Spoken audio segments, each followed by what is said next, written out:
fourth and last point, the work you did responding to the film on Caravaggio, the work of Gentileschi, and the work of Rembrandt and Vermeer as depicted in their films. Look here at Dawn's commentary on Madonna of Loreto, and good job citing the exact time point.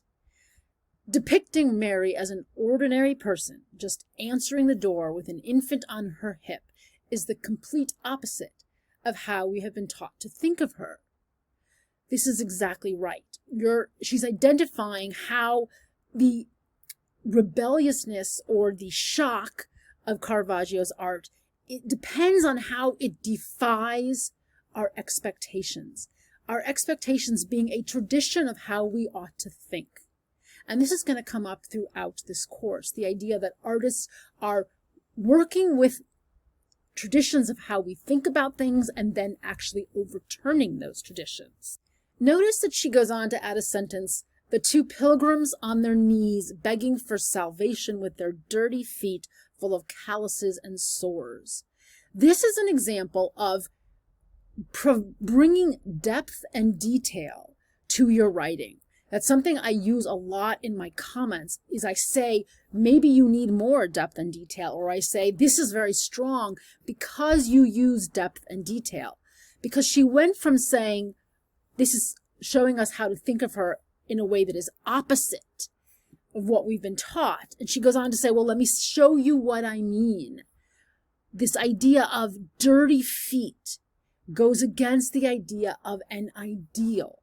And Eva is also thinking about the same painting of the lifeless Mary with bloated green flesh, again, very descriptive and specific. In a sense, she's using what we could call visual evidence, the bloated green flesh, to make the point, to provide evidence for this thought, everything the commissioners didn't want. And I really want to underline her insight that she's thinking about the commissioners of the painting.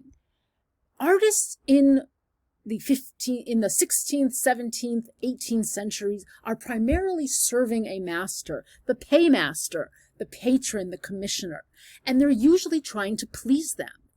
And it's quite astonishing that Caravaggio was so outrageous that he didn't feel the need to please his commissioners.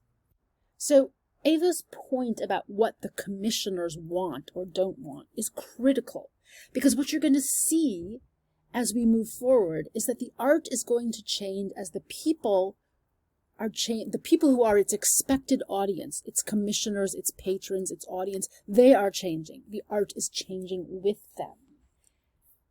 So I do want you to be thinking when you are writing about art, always, who was the audience? Who paid for this? Who is the artist addressing? An artwork is like a letter. It's addressed to someone.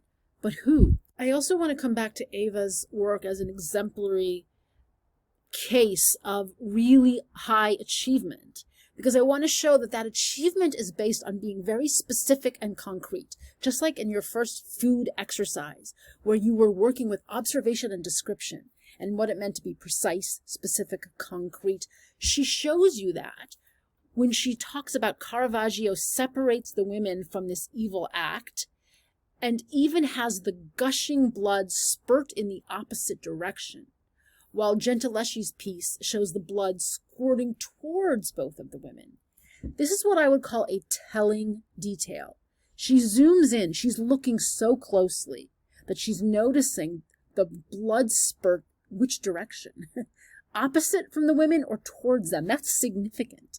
That says a lot about Gentileschi's attitude toward the act of violence as women are committing, that she's got the blood squirting onto them.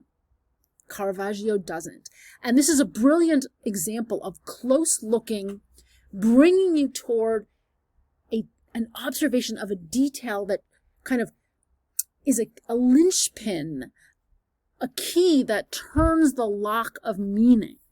So think about that when you're writing, that you can come up with your insights through the same skill of close looking.